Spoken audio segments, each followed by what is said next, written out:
जी hello दोस्तों, मैं हूं कमर चीमा। उम्मीद है आप लोग ठीक होंगे। दोस्तों, अगर आपको पता है, अगर नहीं पता तो बता देता हूं कि भारत के वज़ीर आज़म नरेंद्र मोदी ने एक प्रोग्राम शुरू किया, उसे बोलते हैं आत्मनिर्भर इनिशिएटिव। और ये जो आत्मनिर्भर जो भारत का जो इनिशिएटिव है, बेसिकली इसका मतलब है सेल्फ रिलायंट इंडिया। और ये बड़ा इंडिया के अंदर पॉपुलर वो करने की कोशिश कर रहे हैं। और ये कहा जा रहा है कि ये एक बड़ा अम्ब्रेला कॉन्सेप्ट है कि मतलब जिसमें इंडियन गवर्नमेंट जो है वो ये कह रही है कि हमें एक इंडिपेंडेंट इकोनॉमी बनना है, इंडिपेंडेंट मुल्क बनना है, हर लिहाज से सेल्फ रिलायंट होना है। ये भी बेसिकली अगर मैं देखूं तो ये भी सॉवरेनिटी की डेफिनेशंस हैं। एक सॉवरेनिटी तो वो है ना कि आपकी फिजिकल सॉवरेनिटी, आपकी कोई आपको ट्रेस पास नहीं कर रहा है आपकी स्टेट के अंदर। एक इस तरह की भी होती हैं, जैसे फॉर एग्जांपल नेशनल सिक्योरिटी के मसलों में, फॉर एग्जांपल टेक्नोलॉजी के हवाले से, डिफेंस इक्विपमेंट के हवाले से, अपना दफा करने के हवाले से, फॉर एग्जांपल मेडिसिन बनाने के हवाले से। मिसाल के तौर पे कोविड-19 की जो पेंडेमिक है, अगर आप वो देख लें तो वो भी एक बेसिकली इंडिया का एक सेल्फ रिलायंस का एक इनिशिएटिव था। खैर एनी हाउ, इसके ऊपर जो है वो ये एक इनका इनिशिएटिव है। अब हुआ ये है कि इंडिया जो है वो $3 बिलियन के वेपनाइज्ड ड्रोन्स खरीद रहा है, और इसके लिए प्रोसेस बड़ा स्पीड अप हो गया है। और कहा जा रहा है कि जो अमेरिका की जनरल एटॉमिक्स है, उसकी जो चीफ एग्जीक्यूटिव हैं, वो ये कह रहे हैं कि हम बेसिकली मोदी साहब का जो आत्मनिर्भर भारत का इनिशिएटिव है वो डिफेंस सेक्टर में, उसको हम सपोर्ट कर रहे हैं। और उन्होंने कहा जी कि हम ये 31 मेरा ख्याल है MQ-9B प्रीडेटर ड्रोन्स जो हैं वो ख़रीदे जा रहे हैं। मोदी साहब की जो सरकार है वो ख़रीद रही है। और ये ड्रोन ज़ाहिर बात है, इसकी स्पेसिफिकेशन के ऊपर भी बात करते हैं, लेकिन ऑब्वियसली ये पाकिस्तान के लिए एक बहुत बड़ा, जिसे आप कह लें कि चैलेंज है। उसकी वजह ये है कि पाकिस्तान, अगर आपको याद हो कि जब वॉर अगेंस्ट टेररिज्म चल रही थी तो अमेरिकन अफ़गानिस्तान में थे, तो मुझे याद है पाकिस्तान में अमेरिकन जो थे वो ड्रोन स्ट्राइक्स करते थे। तो 2 किस्म की ड्रोन स्ट्राइक्स वो करते थे। एक होती थी, उन्हें बोलते थे टारगेटेड स्ट्राइक, और एक होती थी कुछ इस तरह का एक और वर्ड था, मेरे ज़हन से स्किप कर गया वो। और आई थिंक कॉम्प्रिहेंसिव स्ट्राइक या समथिंग इस तरह की। एक में ये होता था कि डायरेक्ट टारगेट पे हिट होता था, और एक में कोलैटरल डैमेज होता था। सो ये जो 2 किस्म की स्ट्राइक करते थे, वो कइयों में होता था कि कोई कोलैटरल डैमेज हो गया। फॉर एग्ज़ाम्पल एक बंदा वहाँ पे है तो जिसको टारगेट करना था, लेकिन उसके साथ-साथ बहुत ज़्यादा इंफ्रास्ट्रक्चर और तबाह हो गया। और एक होती थी बस प्रिसीजन टारगेटेड स्ट्राइक होती थी। अब और पाकिस्तान फिर उसके बाद अमेरिका को बड़ा कहता रहा, भाई हमें ये ड्रोन्स दे दें ताकि हम दहशतगर्दों के खिलाफ करते रहें। फिर अमेरिकन्स हमें जो है वो ड्रोन्स तो उन्होंने ना दिए, लेकिन जो है वो सर्वेलेंस के लिए एंड ऑल दैट।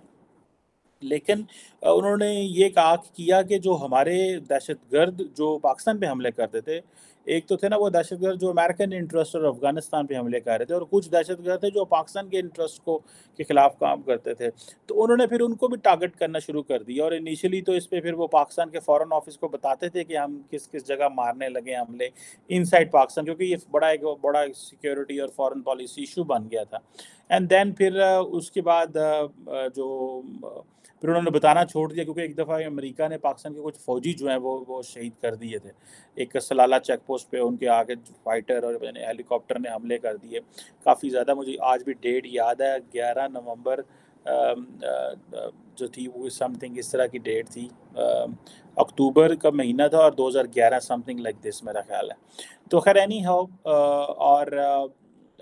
तो वो उसके बाद क्या हुआ कि फिर उन्होंने ड्रोन हमले बंद कर दिए, फिर उन्होंने दोबारा शुरू कर दिए, फिर उन्होंने हमें बताना छोड़ दिया, और वो हमले करते रहे। अब ये जो चीज़ है, अब इंडिया ने एक अपनी इंटेंशन शो की है कि जी हमें वेपनाइज्ड अनमैन्ड एरियल व्हीकल चाहिए, एयर फोर्स, आर्मी और नेवी के लिए।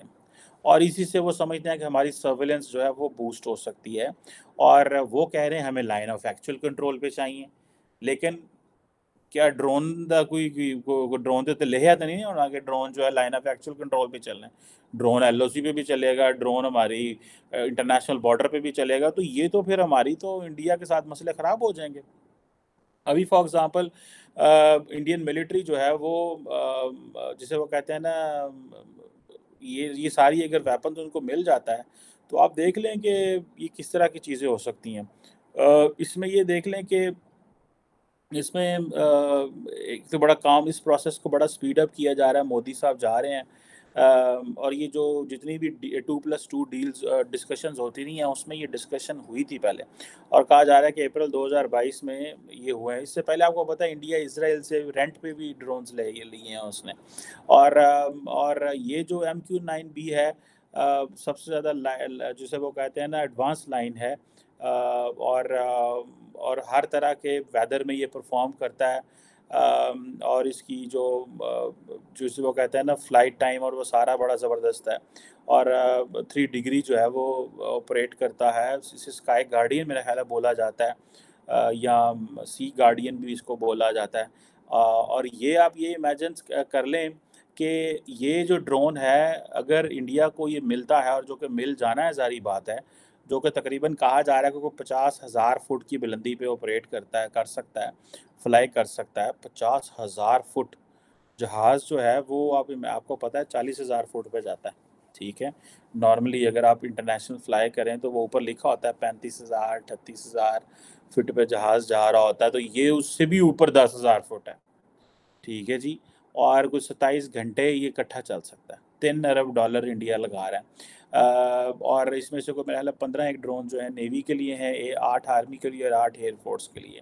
सो इससे मुराद ये है कि इंडिया ने अपने 2 एयरक्राफ्ट कैरियर जो हैं वो इंडियन ओशन में भेजे। उससे तो ये पता चलता है कि इंडिया बेसिकली सारे का सारा जो फ़ोकस है वो India is emerging as a maritime power. ठीक है जी।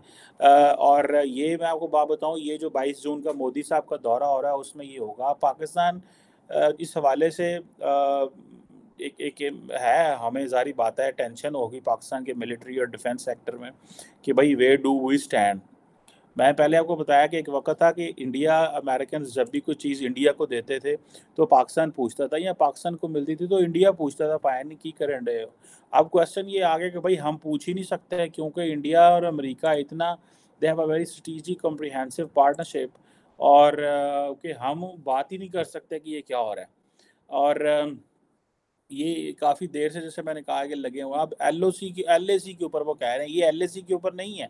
मुझे तो कोई पाकिस्तान की हुकूमत की तरफ से और मिलिट्री की तरफ से कोई स्टेटमेंट नहीं मिलती, सिवाय इसके कि पाकिस्तान के जो chairman joint chief of staff हैं जनरल मिर्ज़ा, वो रिसेंटली सिंगापुर थे, ला शंग्रीला डायलॉग के ऊपर उन्होंने एक बात की, और उन्होंने कहा कि भाईजान ये जो चीज़ है ना कि जिसे बोलते हैं आपके ये जो आप सपोर्ट कर रहे हैं एक मुल्क को, that is going to create जिसे कहते हैं ना सिक्योरिटी डायलेमा, और ये इस तरह की चीज़ जो है वो करेगा। सो ये एक चीज़ मुझे समझ आ रही है कि ये सिक्योरिटी डायलेमा है, और पाकिस्तान के लिए बड़े सीरियस इसके हवाले से कॉम्प्लिकेशंस आ सकते हैं।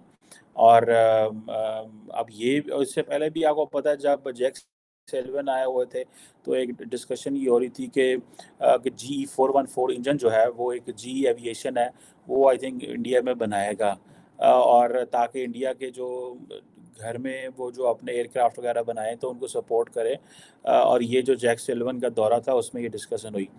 यूएस जो है उसने हेलीकॉप्टर और बहुत सारी चीज़ें जो हैं वो भी इंडिया को दे रहा है, पर्टिकुलरली सर्वेलेंस और बीका एग्रीमेंट, बहुत कुछ है। अगर आप इसमें जाना शुरू हो जाएं तो आपको पता चले, जिसे कहते हैं ना कि ये बड़ी चीज़ है। आप देखें, कुछ सुनने में आ रहा है कि 2100-2200 केजी का पेलोड भी लेके जा सकता है। और और ये सैटेलाइट के ज़रिए चलेगा।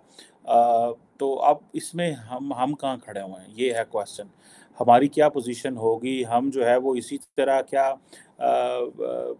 इंडिया अपनी इंटेलिजेंस भी करता रहेगा, सर्वेलेंस भी करता रहेगा, अपने मिलिट्री सिस्टम भी खरीदता रहेगा, उनके पास एडवांस कम्युनिकेशन सिस्टम भी आते रहेंगे, और हम जो है वो बैठे रहेंगे।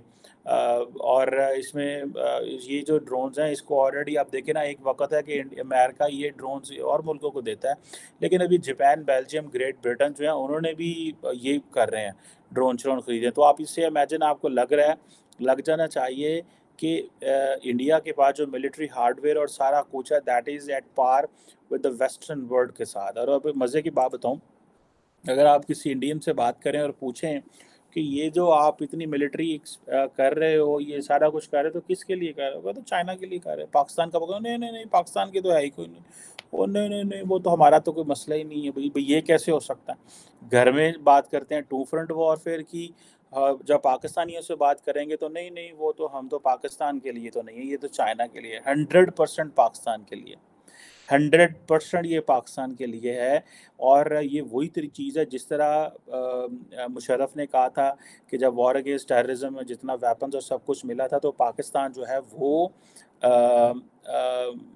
उसमें से बहुत सारा वेपन जो है वो अपने ईस्टर्न नेबर यानी कि इंडिया के ख़िलाफ़ या के लिए भी प्रिपरेशन कर रहा था और उसको वेपन्स को डिप्लॉय करता था जहाँ ज़रूरत पड़ती। तो आज अगर इंडिया को चाइना के की तरफ से देखते हुए कि इंडिया की जो डिफेंस एक्विजिशन हो रही है, तो दैट डजंट मीन कि इंडिया एलएसी के ऊपर आएगा। इंडिया तो आएगा आएगा पाकिस्तान के ऊपर। तो ये चीज़ें जो हैं मैं समझता हूँ, ये चीज़ें जो हैं वो मैं समझता हूँ। आप देखें कि इनकी जो अंडरस्टैंडिंग्स हैं वो ये है कि अब ये जो जनरल एटॉमिक्स है, ये मोदी साहब को खुश करने के लिए ये आत्मनिर्भर इनिशिएटिव को सपोर्ट कर रहे हैं। ठीक है जी। और वो कहते हैं कि ये जो इनकी मेक इन इंडिया स्ट्रैटेजी है, इसको हम फुलफ़िल करना चाहते हैं।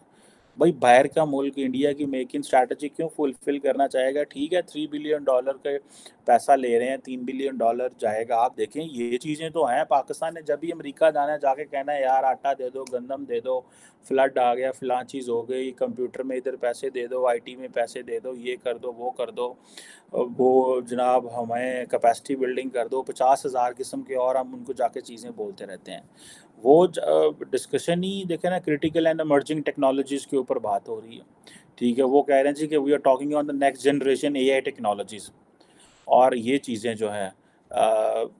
सो मुझे ऐसे लगता है कि पाकिस्तान जो है उसके, क्योंकि हम ज़्यादातर तो आपको पता है इंटरनल मसरूफ़ हैं, जिसे वो कहते हैं ना कि और हम इंटरनल इतने मसरूफ़ हैं कि हमें ये नहीं पता कि ख़ित्ते में क्या हो रहा है। ठीक है ना जनाब? और इंडिया की और अमेरिका की जो डिफेंस पार्टनरशिप है वो तो बड़े नेक्स्ट लेवल पे जा रही है। और जो रिसेंटली भी अगर आपको याद होगा कि जो 2+2 हुआ था, उसमें ये जो डिफेंस के हवाले से जब दोनों मुल्कों के डिफेंस एंड फॉरेन मिनिस्टर्स मिले थे और मोदी साहब ने वर्चुअली ज्वाइन किया था, तो अब ये वो कह रहे हैं कि जी हमने इम्पोर्टेंट डिस्कशन ये है कि हम इंटेलिजेंस शेयरिंग चैनल जैसा बना रहे हैं। भाई इंटेलिजेंस शेयरिंग अमेरिकन उनको ज़ाहिर बात है पाकिस्तान के हवाले से भी इंटेलिजेंस शेयरिंग होगी। तो ये अब पाकिस्तान को ज़ाहिर बात है अमेरिकन से बात तो करते होंगे कि इस हवाले से क्या है। तो दो तरह की चीज़ें हो सकती हैं। हो सकता है अमेरिकन इंडिया को इंटेलिजेंस शेयरिंग देते होंगे रिगार्डिंग चाइना, और इंडिया को इतना कैपेबल कर देंगे कि वो पाकिस्तान के बारे में अपनी इंटेलिजेंस खुद ही इकट्ठा करता रहेगा। ठीक है। सो पाकिस्तान इस चीज़ में से मुझे लगता है कि automatically that will fall in Indian Chinese block में चला जाएगा। और बिकॉज़ वो जिसे कहते हैं ना, there is a push towards Pakistan कि वो चाइना ब्लॉक में गिर जाए। जिस तरह कि आज पाकिस्तान के फाइनेंस मिनिस्टर इसाक डार ने भी कहा है कि हमें आईएमएफ इसलिए पैसा नहीं दे रहा ताकि पाकिस्तान को श्रीलंका बना के तो बाद में इससे बात की जाए। सो बहुत सारे इसमें ये कहा जा रहा है कि जिसमें स्ट्रेटेजिक कंपल्शंस आ रही हैं, जियो स्ट्रेटेजिक, बहुत सारे लोग पाकिस्तान में नहीं मानते, बहुत सारे लोग मानते हैं कि भाई हाँ हो सकता है, there is a probability and possibility, there is a probability and possibility कि भाई ऐसे हो कि क्योंकि जो इंडो पैसिफिक में डेवलपमेंट्स हो रही हैं उस हवाले से चीज़ें जो हैं वो हों। ये चीज़ें हैं। अब इंडिया को तो ये समझ आती है, ठीक है जी, 2020 में जो मिलिट्री क्राइसिस चाइना के साथ हुआ, इंडिया के फ़ौजी जो है वो शहीद हुए। दूसरी तरफ चाइनीज़ उनके भी शहीद ही होते हैं, ज़ाहिर बात है हर एक कौम के लिए अपने फ़ौजी शहीद ही होते हैं। वो खैर वो चाइनीज़ बताते नहीं हैं, इंडियंस ने बता दिया। ज़ाहिर बात है इंडिया इज़ अ डेमोक्रेसी। तो अब वो जो अमेरिका जो है वो उसने बड़ी इम्पोर्टेंट किस्म की इंटेलिजेंस और जिसे कहते हैं ना कि क्रिटिकल किस्म की इंटेलिजेंस जो है वो दी। अब ये सारी चीज़ें जो हैं वो समझ जाएँ कि इंडिया को अगर हमने ना दी तो इंडिया जो हमारे हाथ से निकल जाएगा। सो ये आप इमेजिन करें कि अब और रशिया का सारा वेपन भी जो है ना वो ख़त्म हो रहा है, मतलब उसकी कोई वैल्यू शैल्यू उस तरह नहीं है। और पर्टिकुलरली ये भी कहा जा रहा है कि अमेरिका की जो प्रायोरिटी है इंडिया के साथ वो डिफेंस सेल्स हैं। और वो समझते हैं कि यार इसको एक तो असला बेचो, जदीद असला बेचो, और दूसरा इसमें ये है कि ताकि इनकी ऑपरेशनल इनके साथ कैपेबिलिटी भी बढ़े और चाइना के अगेंस्ट इनकी डिटेरेंस बढ़े। इंडिया की इंडिजिनस कैपेबिलिटी अगर बढ़ती है, जैसे एतमन अल-भर की बात मैं कर रहा हूँ, ये जितनी भी जनरल, लेकिन जो क्या नाम है उसका, ये जो कंपनी है फॉर एग्जांपल जनरल एटॉमिक्स की क्या ज़रूरत है वो खुद ही जाके इंडिया से डील करना शुरू कर दें। दिस इज़ प्रॉपर्ली डिफेंस का पूरा मैकेनिज्म है जिसमें वो अमेरिकन गवर्नमेंट इन्वॉल्व होती है, वो सारे वो जो चीज़ें होती हैं। सो मुझे ऐसा लग रहा है कि पाकिस्तान जो है उसको वन वे और दी अदर उसको एक इस तरह की पोजीशन में चला जाएगा जहाँ पे हम इंडिया के रहमो करम पे होंगे, या पाकिस्तान कंप्लीटली चाइना ब्लॉक में चला जाएगा फॉर इट्स डिफेंस। ये बड़े डिफ़िकल्ट टाइम्स आने वाले हैं आइंदा आने वाले दिनों में पाकिस्तान के लिए। बहुत डिफ़िकल्ट टाइम है। नॉर्मली इसमें जो है वो जिसे वो कहते हैं ना, इसमें हम डिस्कशन नहीं करते क्योंकि डिस्कशन की करनी कहा रहे थे जान दे लाले पे इन्हें, ठीक है जी।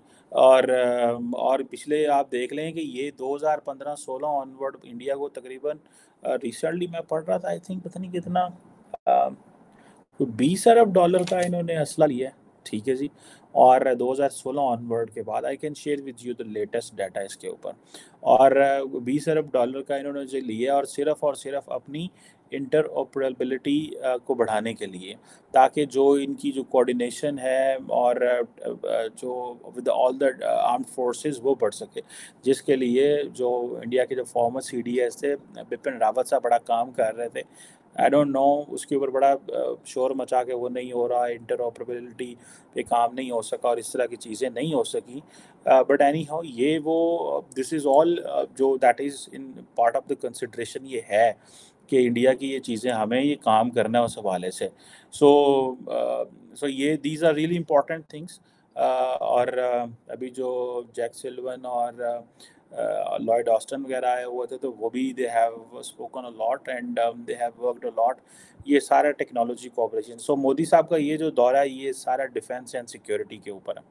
और आप दो बड़े विजिट हैं इसके ऊपर, आपको पता है मैं बात भी करता रहा हूँ कि ये दोनों बड़े visit they going to talk about defence and security between India and US। Let's see इसमें पाकिस्तान के लिए क्या चीज़ है, मैं तो जानना चाहता हूँ कि हम क्या कर रहे हैं। हम ऐसी तरह बैठे रहें कि हाथ पे हाथ धरे, और ज़ाहिर बात है हाथ पे हाथ धरे ही बैठना पड़ेगा। द रीज़न बिहाइंड इज़ के पैसे तो है नहीं है, कहाँ से खरीदेंगे और क्या होगा और कैसे होगा। So these are some really important developments. I really wanted to talk with you on this, but I want to get a Pakistani perspective on this कि how it is going to expose Pakistan और ये क्या होगा कि वो कह रहे हैं जी हम LAC के ऊपर लेंगे। और मुझे जो तकलीफ़ होती है इस सेंस में पाकिस्तान के अंदर कि we don't do discussion, we don't talk, इतने सीरियस टॉपिक्स के ऊपर हम बात भी नहीं करते। आप सारे पाकिस्तान का मीडिया उठा के देख लें, आप बात भी नहीं करेंगे, आप कहीं भी बात नहीं होगी, ठीक है। और एवरीबॉडी इज़ बिज़ी कि वो जी कराची में मेयर फलांग ले गया, और इस तरह चीज़ें हो गई। So these are the questions which are of critical importance for the national security of the country. They are no more on the national scenario और इस हवाले से। But anyhow we will keep discussing and talking on this, and I will get someone from my friends from India से भी किसी से request करूँगा so to make us understand on this. Thank you very much. बहुत शुक्रिया आपके बात का।